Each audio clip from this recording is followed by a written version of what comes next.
Terrence Malick's film is noted for its fetching visuals. It opens with a quote from the Book of Job. The viewer has 2+ hours of attention to give, and it is worth it, as a study in childhood. In the main, it is an evocative picture of the 50s American middle-class upbringing. Intercut into the film are many scenes depicting the grandeur of the natural world, its creation and evolution.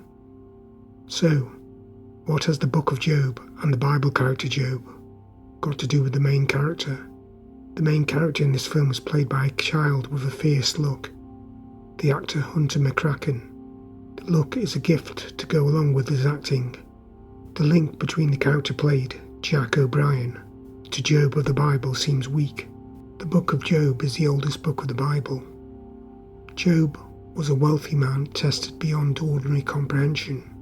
Everything Job had was taken from him. He was sorely afflicted, but he was an upright man who, despite what happens, never curses God.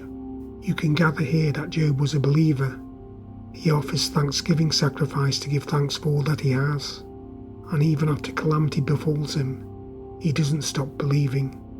Job, at least as an imagined character, inhabits a world where people have varying opinions of why bad things happen, and why bad things happen to good people. Hence the Book of Job is considered the deepest meditation on this. Focal point of the Tree of Life, Jack O'Brien, is played in later adulthood by Sean Penn. The narrative appears to suggest a childhood choice. At the outset, Jack is presented with the choice of 2 ways by his mother. The 2 ways as spoken near the film's beginning are the way of grace or the way of nature. She calls it the way of nature. It could equally be called the way of force. Her husband, played by Brad Pitt, is a very forceful man. These 2 ways, which, by the way, you don't find in the Book of Job, but you do find in Jack's family, and again it is his mum, maternal and ever-loving, and his dad, forceful and disciplinarian. Why is it framed this way, as 2 ways? Perhaps because, fundamentally, choices exist in life. The film construes that choosing between the way of grace and the way of nature is the most fundamental choice you can make. Jack doesn't resemble biblical Job, but he is there, psychologically speaking. This is where the film excels. The formation of Jack as a person, what makes him unique, the creation of his psyche, that takes place in the family. What makes Jack O'Brien, Jack O'Brien?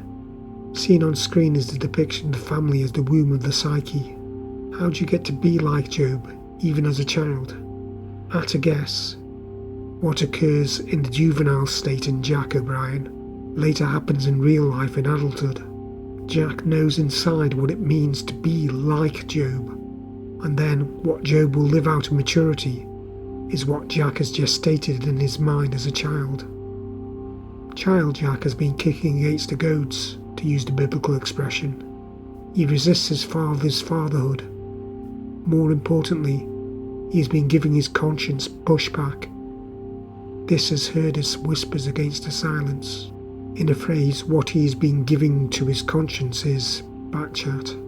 In a vaguely similar way, Job in the Bible gives God backchat. Job of the Bible gives backchat of a kind to God.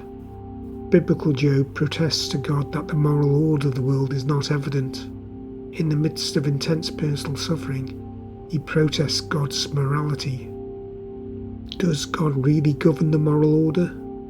That is the question Job poses. In short, to summarise the Bible account, God doesn't take him to task for merely questioning suffering. Rather, Job seems to suggest God himself can be unfair. This is echoed in modern Job. Child Jack O'Brien's thoughts. Why should I be good when you are not? Like Job, the Jack who humbles himself in adulthood by reconciling with his father, who is gravely ill, gains a vision that satisfies his soul. This is a precondition of sorts to receiving God's blessing, and in a similar way, Job is profoundly humbled by God's response. Where were you when I created the world? The subtext, you didn't exist, you were nothing. Job is restored in wealth and health. This all arises in the context of a vast cosmos. In the movie's terms, The basic unit of the cosmos is the family. The family is the place where Jack's psyche develops. This film is an amazing study in child psychological development. Just as children are close observers of their parents, they can also become their worst critics. Jack sees his father's hypocrisy early on. His father is seen making business talk on church grounds. You see Jack's quizzical stare. You do not see Jack's later evolution into an adult. The family life of Jack O'Brien, imperfect as it is the grit in the shell that creates the pearl of Jack's uniqueness, and that trait of uniqueness, which manifests as living in your head all your life. So it began in the womb of the family. The audience sees he ultimately collects on his mother's wisdom later in life. Love or life will just flash by. It is fulfilled by a relationship, a partner in life, a counterpart to Jack's psyche. By the film's conclusion, you get a restoration of sorts to adult Jack. The emotional fracture in the father-son relationship seems healed, and at the point of his life when he has found love, the recurring beach scene is raised to the level of triumph. One day everyone you've ever met and known, you will be reunited with in happiness. Overall, this is a fine film that offers a few prompts to the curious viewer. If there is a final salvation, it would seem to depend on which of the two ways one follows. An interpretation I give is that Mrs. O'Brien, as found on the beach near the end of the film, she is the director's cipher in order to deliver a speech of the Mother of God. She says, "I give you my son." This is not intended to mean the younger O'Brien child who passed away prematurely. Instead, it is an allusion to Jesus and Mary, and the tree of life. The tree of life, of course, is the symbol of Jesus. What the Old Testament offered as down payment in Job's restoration, by contrast in the New Testament, is given the promise of eternal life. And that, the actual promise of eternal life, but also a taste of eternal life in this very life. For that, Sean Penn's character has to love and be loved. The ultimate destiny is seen when Jack, amidst the modern cityscape, but his mind somewhere else, is consoled with a vision of that promise. Throughout the movie, God has been searching for Jack, and he is there in partial form, in every person on his mind's landscape. Finally, the briefest of endnotes. The scene I found most memorable of all is Jack's pre-birth existence. He is seen underwater in a house he is later to live in. Everything for the life he will later lead is being prepared for him, but the choices are his.